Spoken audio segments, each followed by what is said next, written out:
അപ്പം ഇന്ന് നമുക്ക് നോമ്പ് 7 ആയിട്ടുണ്ട്. അപ്പോൾ ഇന്ന് നമുക്ക് നോമ്പ് മുറിക്കാൻ വേണ്ടി സമൂസ ഉണ്ടാക്കിയിട്ടുണ്ടായിരുന്നു. ഇപ്പോൾ സ്ഥിരം സമൂസ തന്നെയാണ്. അങ്ങനെ സമൂസയിൽ മുട്ട വെച്ചിട്ടുണ്ടാക്കാമെന്നാണ് വിചാരിച്ചിരുന്നത്. പക്ഷേ എന്ത് ചെയ്യാനാണ്, ഞാൻ ആ മുട്ടയൊക്കെ അങ്ങനെ മുറിച്ച് വെച്ചപ്പോഴത്തേനും അത് ഫില്ല് ചെയ്യാൻ പറ്റുന്നില്ലായിരുന്നു.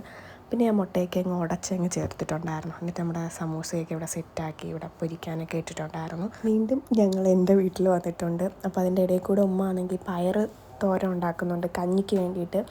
കഞ്ഞി നമ്മൾ പള്ളിയിൽ നിന്ന് മേടിക്കും, അങ്ങനെ അതിന് വേണ്ടി പയർ തോരൻ ഉണ്ടാക്കുകയാണ്. പിന്നെ ഞാൻ വിചാരിച്ച് തരിക്കഞ്ഞി ഉണ്ടാക്കാമെന്ന്. കുറേ ദിവസം കൊണ്ട് ഞാൻ വിചാരിക്കും തരിക്കഞ്ഞി ഉണ്ടാക്കാം. അങ്ങനെ ഇന്നങ്ങ് തരിക്കഞ്ഞി ഉണ്ടാക്കാമെന്ന് വിചാരിച്ച്. ഈ പാത്രത്തിൻ്റെ കോലം ഞാൻ അങ്ങനെ ആക്കിയത്. ഞാനതിൽ കുറേ നെയ്യ് ഒഴിച്ചിട്ട് തീ കൂട്ടിയിട്ടിട്ട് കയറി അങ്ങ് അടുക്കി പിടിച്ചിട്ടുണ്ടായിരുന്നു.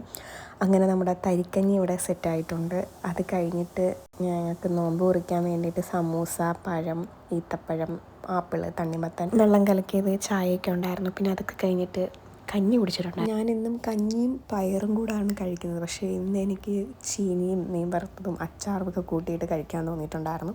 അപ്പോൾ വീഡിയോ ഇഷ്ടപ്പെടുകയാണെങ്കിൽ സബ്സ്ക്രൈബ് ചെയ്യാൻ മറക്കല്ലേ.